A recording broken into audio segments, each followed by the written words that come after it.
Greetings, folks. This is a BlackWeasel, and today is my viewing of One Piece chapter 889. The name of the chapter is called An Unknown Mama, and just one more chapter until 890, and 11 more chapters until 900. So now, the caption for this cover chapter is called "Dropping In on the Lives of the Straw Hat Grand Pirate Fleet," Volume 22, the Leo Arc. And the caption says, "I decided to become a pirate."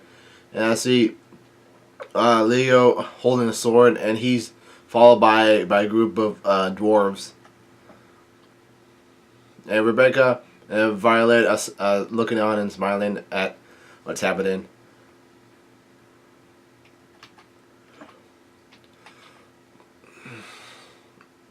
The chapter starts off from the get-go with Daifuku yelling out, "Curse you, you little rabbit, here I go." And Daifuku yells out, "Genie!" And he uses his devil fruit powers to churn out a genie who happens to be covered in hockey. And he's rubbing his stomach, I believe. And the genie yells out, "What is your wish, my master?" And the genie yells out, "Here's something for ya." And he yells out, "Take this." And he's swinging his weapon, and it happens to deal a flying slashing attack towards Carrot, but Carrot jumps out of the way while the Big Mom soldiers are yelling at the same time. So he's very strong, but we don't know how Daifuku is bound to yet. Anyways, the Big Mom pirates are sent flying by the genie, and the Big Mom soldiers all yell out, "Please stop this, Lord Daifuku." And Carrot is stepping onto the top of the mast, and one of the Big Mom soldiers, yell out, "That little, she's taking out helmets again." And Daifuku yells out, "Curse you!" And Carrot is smiling at them in a devious way, and Carrot and Daifuku yells out, "Why you troublesome little rabbit?" Anyways, the Big Mom pirates are all yelling and screaming in pain. So this is like a real bad sight for them. Anyways, Nami looks on, and she said, jumping from ship to ship, she really is amazing. And Chopper says, "What? I never knew Kara could do something like that. She's like my little sister, you know?" As he tells Nami. And Nami says, "If the phases of the moon and the clouds in the sky are on their side, they're pretty strong." And Jimmy looks on, and he says, "When those of the Mink tribe stare directly into an unclouded full moon, it is said that deeply buried memories of feral past are awakened, and people call that white, violent form of theirs the Sulong." And someone asks Sulong, and the kanji stands for moon lion. And Jimmy says, "Usually when a Mink transforms, it's no help for anyone. They lose their minds and they simply mindlessly destroy everything, both themselves and others." Huh. So they're kind of like a wild animal, so that sort of makes sense. Or an enraged animal. Anyways, someone asks, "What do you mean?" And Jimmy explains that a Mink unable to control that tires themselves out so much fighting throughout the night that they die. And this is like a major surprise. And Carrot seems pretty young, so I'm not sure whether or not Kenshi or not control the Sulong form state. And Chopper and Nami yell out, "What?" And Brooke says, "A double-edged sword, a technique that shaves away at one's very own life." And Brooke says, "Miss Carrot, stealing the rudders of the enemy is truly a wonderful idea. Allow me to assist you before we are forced to fight these enemies head to head."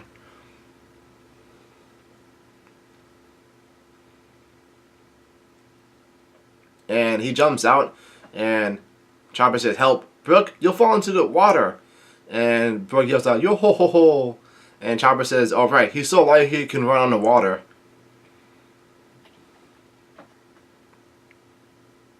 Oh yeah, I think this is like a real long time since Chopper have seen Brooke run in the water. Anyways, Nami yells out, "Let's let those two secure our path ahead." That's kind of lazy wording. Anyways, One of the Big Mom ships yell out, "Wait just a minute, you!" And Nami yells out, "There's enemy behind us too." And Chopper says, "Right."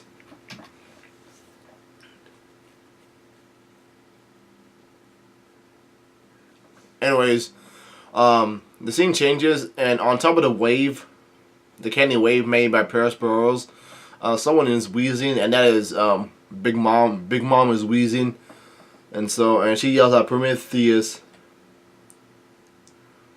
And one of the Big Mom ships look on, and that is Varroas, and he says, "Brother Perros, something's wrong with Big Mom." And Big Mom says, "Zeus." And Perros says, "Perronine." "Yeah, I know." And Perros says, "She's thinning out, and her breath is ragged." And Napoleon says, "Let's just focus on getting Zeus and Prometheus over here. Big Mom's asked us." And Perros says, "It's been about 8 hours since Big Mom's eating fit started. We've never been unable to stop one of her tantrums. And I've never seen Big Mom be hungry. From here on out, we'll be facing a Big Mom unknown even to us." Huh, that's strange.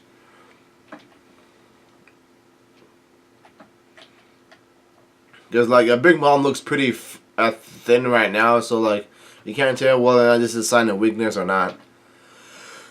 Anyways, Perros says, "Should we just wait until we get to Kako Island?" And Barbarossa says, "By the way, Brother Perros, the cake is on its way. It's on its way here. Puddin's bringing it." And Perros says, "Huh? Are you serious? That's a true godsend." And Barbarossa says, "But that's just the thing, brother. Puddin really is the one bringing it. But it's the ship the cake is on belongs to Big A." And Perros says, "Peroni? Why in the world would one assassin be a possession of that cake? That whole thing helps save this kingdom." And Barbarossa says, "I don't know." And Perros yells out, "What do we do? There's no way we can trust that cake." And the scene ends just like that. Time for me to take a swig.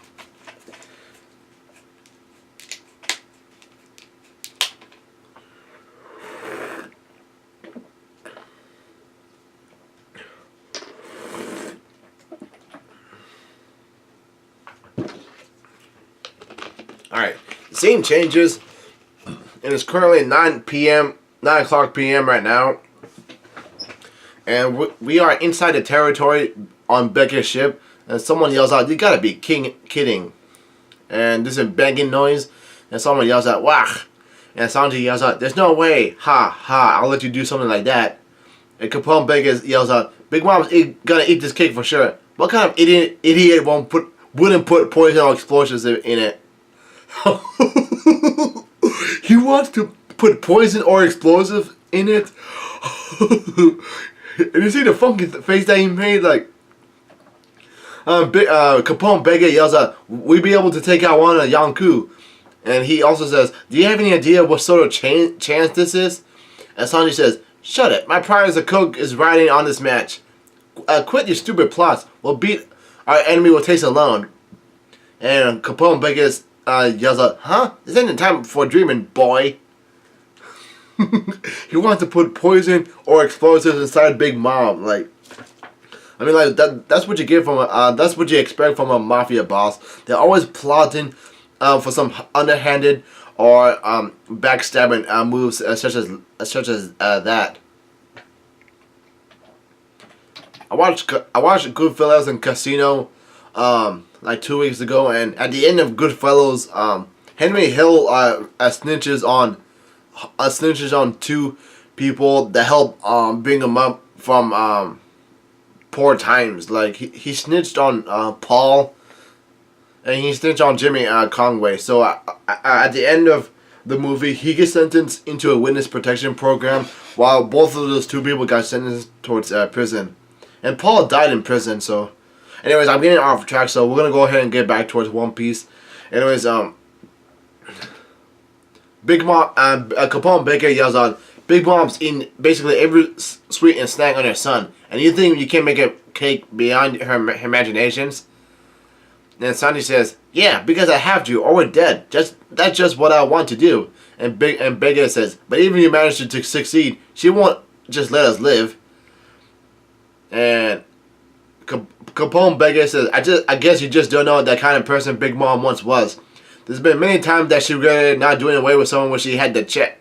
And he gets interrupted by Sanji as Sanji puts a scoop of the cake in his mouth, and he takes the cake, and Capone Bega says, yells out, "Yeah!" And he really loves the cake.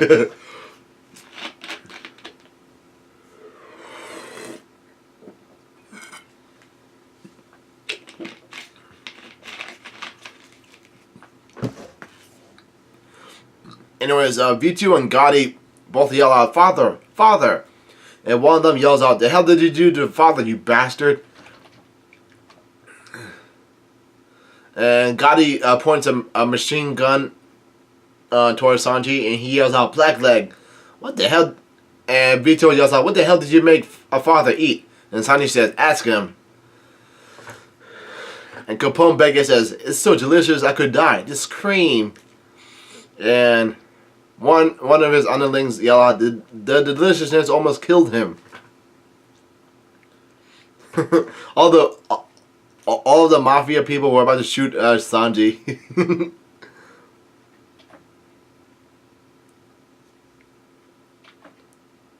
Anyways, Sanji says, "Look, Bigger, you can assassinate her if you want, but that's only after I filled her belly."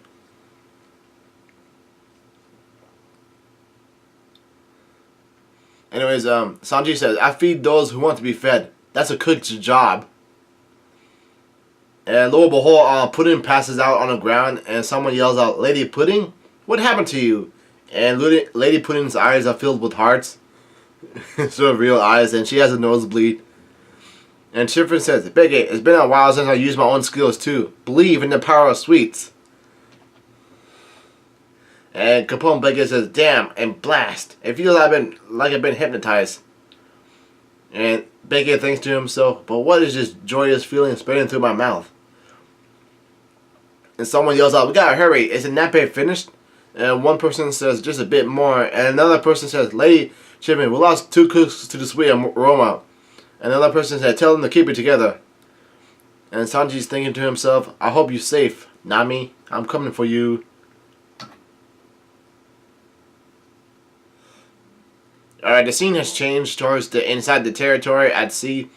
Zeus and Prometheus. And Zeus sings, "Hurry, hurry, which way?" And Prometheus says, "Straight ahead. I can feel Napoleon's thought waves." And Zeus says, "I don't know which way you're going because you went back to eat a wildfire." And Prometheus says, "And who was it that damaged me enough to have to do that, Zeus?" And he yells out, "You let one of the enemies use you." And Prometheus got pissed off, and he says, "We're special. We're one of the only homies born directly from Big Mom's soul. Next time you betrayed Big Mom over some food, I won't forgive you." And Zeus says, "I'm sorry." Now the scene changes towards inside the Sunny, the inside territory of the Sunny, and and the battle is continuing on between Carrot against the Big Mom pirates and his ships, because Carrot is basically taking all the rudders and helms, so there's no point.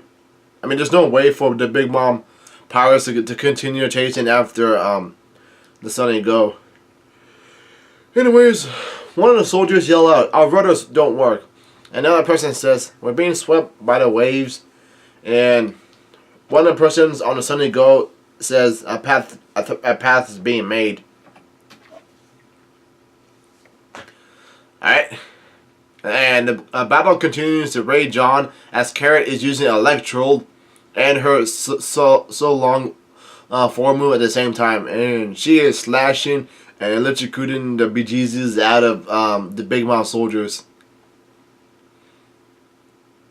Yep, all the Big Mom soldiers are being shocked and sliced at the same time. A lot of blood and electrocution going to work.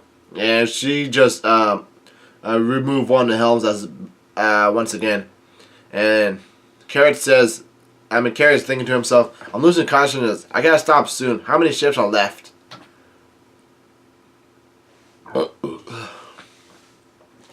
Anyways, the genie, someone yells out, oh. Daifuku uses a move called Genie Shredding. And Genie slashes one of the ship, and Carrot flips out of the way, and she yells out, that guy's a huge help. And Brooke says, Miss Carrot, I know I'm not much, but I managed to put that ship over there to sleep. And Carrot said, Baron Corpse. And Brooke yells out, that's enough, let's go back. And Carrot thanks him while Brooke says, no, thank you. And Brooke says, how are you going to return to normal? And Carrot says, if I hide my eyes from the moonlight, I'll be able to switch back. And she puts a hat over her eyes. And Carrot says, I can use a hat or color glasses. I can even just close my eyes. Oh, just like Pacam's. He wears sunglasses as well, so that explains his use of sunglasses, so he won't have to look at the full moon and go out of control. And as Carrot says, the light of the full moon uplifts us. It truly was beautiful to behold. Yo ho ho.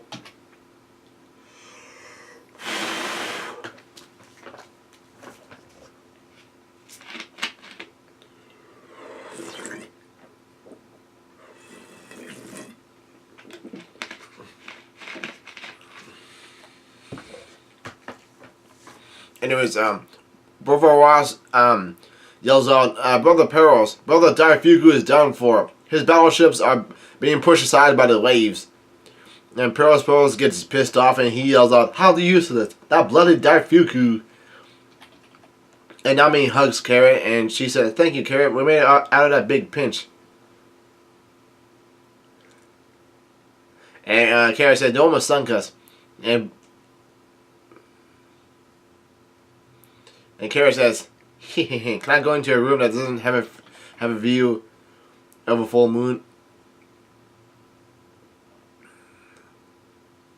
Yeah, Carrot says, can I go into a room that doesn't have a view of the moon?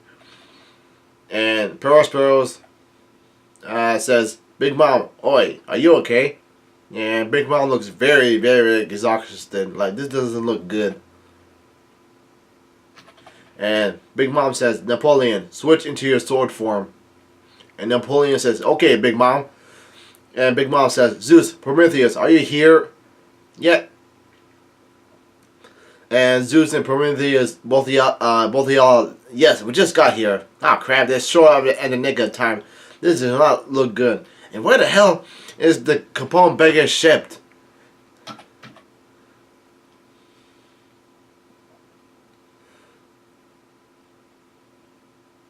Alright, and and Big Mom has turned into another form. Well, she didn't change, but she looks upgraded. Like her sword, Napoleon has turned into a big sword, a strong sword, while Prometheus has put has set her cape on fire, and she's right on top of Zeus.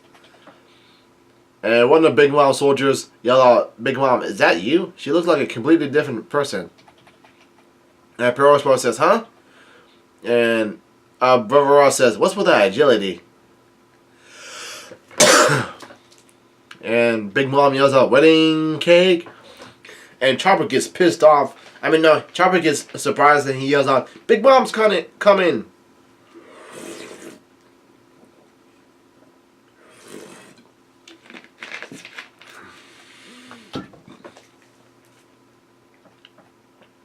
And she,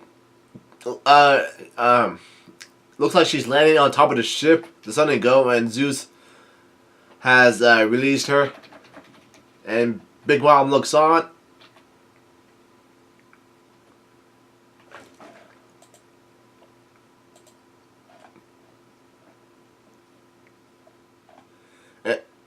And she yells out, "Give me it!" And she yells out, "Wah!" And Nami yells out, "No way!" The Chopper looks on in shock, and Brooke is surprised, and Carrot is closing her eyes, and Big Mom yells out, "Where is the cake?" And Jimmy says, "Get back, everyone. We may have to ditch this ship if it comes to that." Uh-oh, what's that supposed to mean? Is something nasty gonna happen to this ship? Lands on top of the ship. Oh, that was very fast. Alright, that's the end of chapter 89.